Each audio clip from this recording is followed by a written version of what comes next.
What's up, guys? It's your boy, not Satan, your 69th favorite Korean Immersion learning YouTuber, and you know, no, not a lot of videos, but I'm back. As you can tell, 16 months in the back. That's right. Very close to 18, very close to 24. I'm getting closer. So I'm just go free flow. So the most obvious thing you might be able to tell is where's all the fancy graphs, right? So that's the first thing I think changed this month is no more time tracking. Now, I know a lot of people are saying, why? What the fuck's wrong with you, dude? I was looking forward to those colorful graphs. And, the truth is, I'm no longer a beginner anymore, And, I mean, obviously, I think all beginners should be tracking their time because, if you're not, then you obviously have no idea how much you're doing. But I think at this stage where I'm at right now, there's just no need to be obsessively immersing 24/7. Like I know, this might come out wrong to some people. Since I was a self-prescribed ACATer, as many people say. But I think what it's just one of those things. I'm back on campus, and it's just like there's just levels to this. I mean, of course, my time in isolation. Where I put myself into self something isolation, self-imposed isolation, was definitely fun. And at that time, I think because obviously as a beginner, the more input you get, you're definitely going to get a lot more gains. But I think at the stage I am right now, I just don't really feel like I really want to be immersing 24/7. But by that I mean having passive listening on. That's basically the biggest difference. So if I'm taking away passive listening, honestly, and if I'm working at a job, then that means the only time I have is just morning. Anki, some YouTube in the morning, webtoons throughout the day, and then just some YouTube at night. And it's very I don't even have to track that because I know exactly what I'll be doing. So I found there's just no need to track anymore. So I stopped tracking time. I mean, obviously you should if you can. But for me, although I think it would have been nice to have markers in terms of time and everything. I'm just a small individual, and it doesn't really matter because everyone's journey is so different that I think my project of having the sort of markers of time, seeing how things develop, someone else will do it. Someone else is gonna do it anyways. So yeah.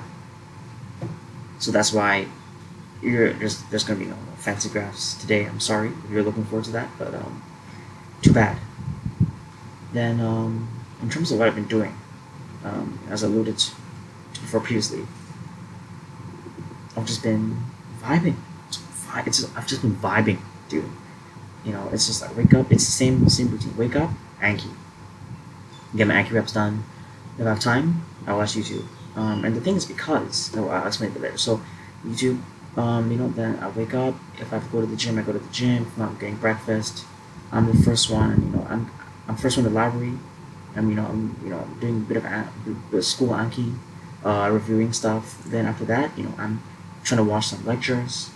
In my some lectures unrelated to my major, available online. I'm trying to get that algo practice done. And then good news. I am officially a software developer. That's right. I fucking did it. I fucking did it. Well, I mean, I'm an intern, right? But I mean, it's a step in the right direction. In terms of someone like me, considering I was doing nothing 500 days ago, my life was over basically. And so I rebuilt myself. I mean, I didn't really hit rock bottom in a sense. I feel like I still have a lot of things I need to fix. You know what I mean?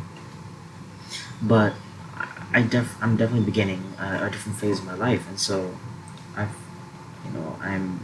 doing things more productively. So, and I do that. Then work on some of my own projects. Then after that, it's dinner, and after that, I have 1 hour before I have to go to bed. Right, so that gives me 1 hour of YouTube time. So in total, at max this month, I've been doing maximum 90 hours this month total. I know some people get 90 hours a week, right? I know some people get 90 hours a week. Um, so yeah, that's not me. But it's fine because I was reading some of the webtoons. I read webtoons throughout the day, science and manga if I feel like it, translated ones obviously. But what I did see, right, which is interesting, was I was just flowing. I was just reading. I was just flowing. There was no struggle. Um, there was no big jump. There was no like suddenly, oh crap, I have no idea what's going on. Obviously, I didn't know everything, but I knew enough. And obviously, it's pictures, right? So you get context. I knew enough, to enjoy the story. And I feel that that's when I knew it's not the same anymore. I'm at a different phase anymore. I'm no longer a beginner, and so I don't have to immerse like a beginner anymore. Things change, and I thought about it. We often forget that immersion is not just about the language itself. It's about acquiring cultural cues that you can have in common with people, right? And if you think about it, a 21-year-old me, if he was in Korea, he's not reading Pride and Prejudice, right? He's not reading Margaret Atwood, for God's sakes, right? He's reading, some sketchy manga, um, some sketchy manga that I found online at some of those free, those free illegal sites. So that's what he's doing, right? In alternate universe, right? So if I want to reach that stage, right? If I want to be the equivalent, right? The equivalent Korean version, right? I have to read accordingly, right? I have to have the same cultural cues as that person, and so obviously it's very difficult to know what a person your age is doing. If you're not actually in there, you haven't actually lived in that way. You don't actually know, right? Because all these social cues and sort of the expectations, societal expectations set the way you interact with media, etc., etc. These sort of cultural cues, you're not gonna get without immersion. That's obviously true, but then you're not gonna get the full experience if you haven't actually lived a life there, right? So the closer you can get is immersion. So it's not speaking. Haha. I had to dig a little dig at the early output, folks. But it's all about immersion, right? And so I'm getting my dose of cultural cues, right, by reading manga, reading webtoons, right? I was actually watching. I don't know if you guys know. One of my favorite, actually, probably my favorite all time, UFC featherweight would be the Korean Zombie, right? And he talks a lot about his experience reading webtoons, and at that moment, I was like, okay, wait a minute. He was reading something that I was reading, right? That's a cultural. That's like a cultural reference, That's something that we have in common, and that's the way that in the future, if you do want to, increase the amount of nativeness of your language, I do feel that having this sort of cultural cues would be so important. It's kind of like let's say someone's trying to learn English and they didn't know what SpongeBob was, if they've never watched a single episode of SpongeBob. Like obviously that's not like a deal breaker, but if you didn't, it really changes the way you interact with media, right? And the way you interact with people, that watch stuff. Because I believe like I probably like at least 80% of I mean probably 90% plus of people in the West or predominantly English speaking countries have seen SpongeBob, right? And they know what it is. And because they know what it is, like sort of the surrounding cultural factors around it, blah blah blah blah blah. Basically, yeah. But anyways, so that's what I've been trying to do. So, I obviously reading is good, reading like books and stuff. But it's unlikely that me in an alternate universe is reading a book in Korea, right? The Korean is probably not doing so, right? So he's probably just reading manga. It's probably just at most he might read a web novel, but he's probably not reading books yet. I guess I'm not sure. So it's no stress, right? I can read it when I'm later. I can read, quote unquote, real books when I'm older. So right now, I can just focus on reading what I enjoy because I love webtoons. I love manga. I love webtoons. I haven't read a lot, so so don't come asking me for recommendations. I mean, webtoons maybe, but it's I'm working on that. So right now, that's my priority in terms of my reading. But we have to take a step back, look at the bigger picture, and then this month I think it's been interesting the way I interact with music. Now, I know I talk a lot about K-pop content. Especially if you're on Twitter, if you follow me, you guys probably know I'm a big fan of that. Right? That's like my bread and butter for immersion. But I don't often talk about music that much, right? Which is very funny because but I mean, obviously, I think the current generation, if you're sort of an aficionado, you know that the way the media has the way internet has shaped the way K-pop content is created. So we're living in probably the beginning. I mean, probably this is like the peak of the beginning of the internet phase, I guess. Because I'm pretty sure second gen, early third gen didn't have heavy internet content like we do now. It was all on TV stations, right? Shows like X Men, Running Man, that sort of thing. So we're living in like the peak of the first era of mass internet content, right? In terms of K-pop, and so this is something that I'm part of, right? So this is the stuff I watch, and so that's been my bread and butter. I that's because you ever know that stuff I like. Sorry, wait, I was talking about the music, so my bad. So, anyways, although I love the content, but of course I'm a music fan first, right? That's why I'm into all this stuff, and so recently, I just got Spotify Premium. Funny enough, right? I just got Spotify Premium recently. I'm still in the free trial, but I just been blasting. I just made like playlists of all my favorite songs. I've just been blasting this shit into my ears, right? And instead of passive listening, like listening to podcasts and stuff or radio shows, I've been listening to music like a normal human being, like a normal fucking human being. Woo! So that's the thing. It's listening to music now, which is weird, but if you think about it, you know what? Alternate universe me probably listening to music too, I guess. So yeah, so I'm not gonna fuss over listening to podcasts because honestly, I think at my stage right now, like I can pick up enough from podcasts that it's just completely distracting when I do like work, serious work. So yeah, I'm not gonna bother with that because at the end of the day, I'm already at the stage where like if I watch something, if I read something, obviously I'm not reading complex stuff, I'm not watching complex stuff. But if the stuff I'm watching, I understand enough that I can enjoy it, right? I can enjoy it, laugh along. And I think this is probably, I mean, in a sense, I've already hit my goals, because I don't know anyone else who's doing that, but yeah, that's what I'm doing. So yeah, blasting that music, and so it's crazy how far I've come in these 16 months. But I think, who knows how far I'll go. So I think honestly, it's very simple. I just wake up, just watch YouTube, go to sleep. Before I sleep, watch YouTube. Man, it's insane, insanely stupidly easy. Like I mean, um, it's not even funny anymore how easy this is. I'm gonna talk about this. I'm gonna talk about it because everyone wants to say, "Ooh, Korean is so difficult," But how difficult can it be if an entire country speaks the language, right? That doesn't sound very difficult, honestly. And so I'm just trying to show people that like learning a language requires zero effort, right? Like if watching YouTube counts as effort for you, you have an insanely privileged life. Okay, honestly, and you know what? That's what I'm doing. So I just sit on my ass and watch YouTube all day. So yeah. So if you're worried about my hours, yeah, just I have like 0 hours. Okay, compared to like most people. So yeah. But so overall, you know what? I think this was a great month for me because I truly realized what I value, and I think that is probably more important because I read this book.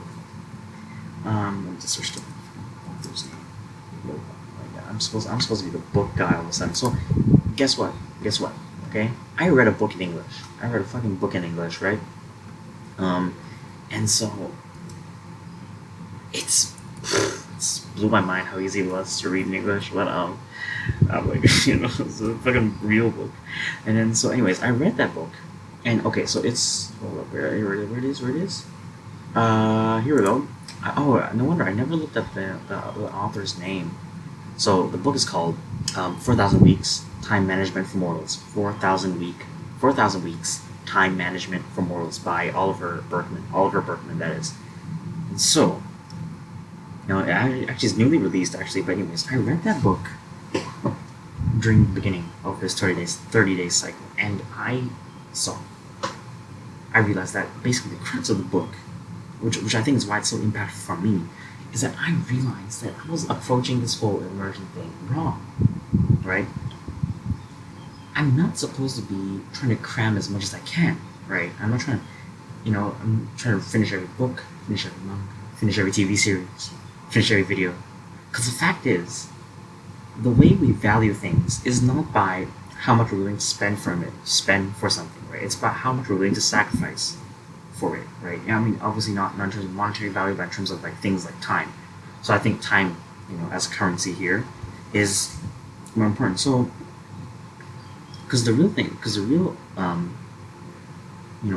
truth is, I'm never going to watch everything. I'm never going to finish everything.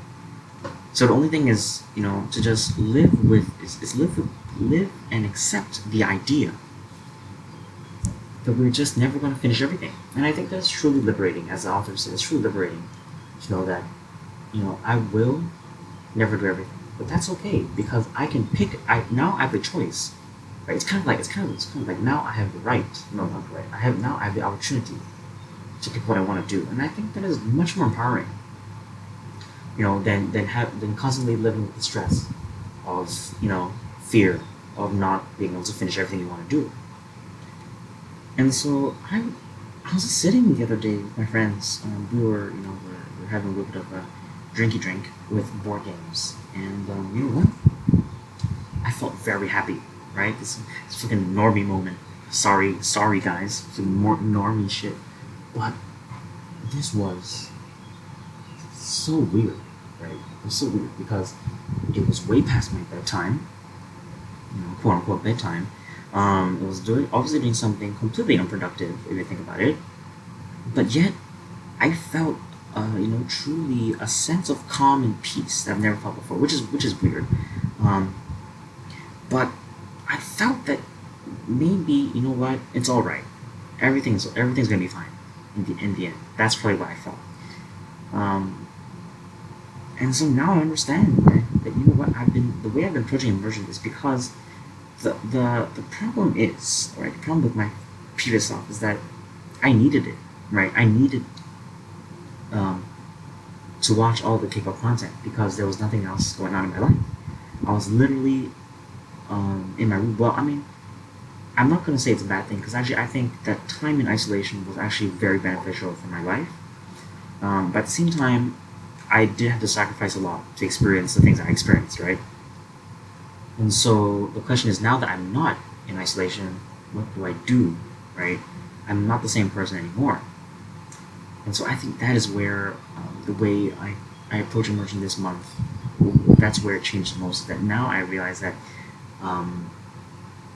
while what I did previously was right for that time, what I have to do now for this period of mine is different too, right? And that's gonna be fine too.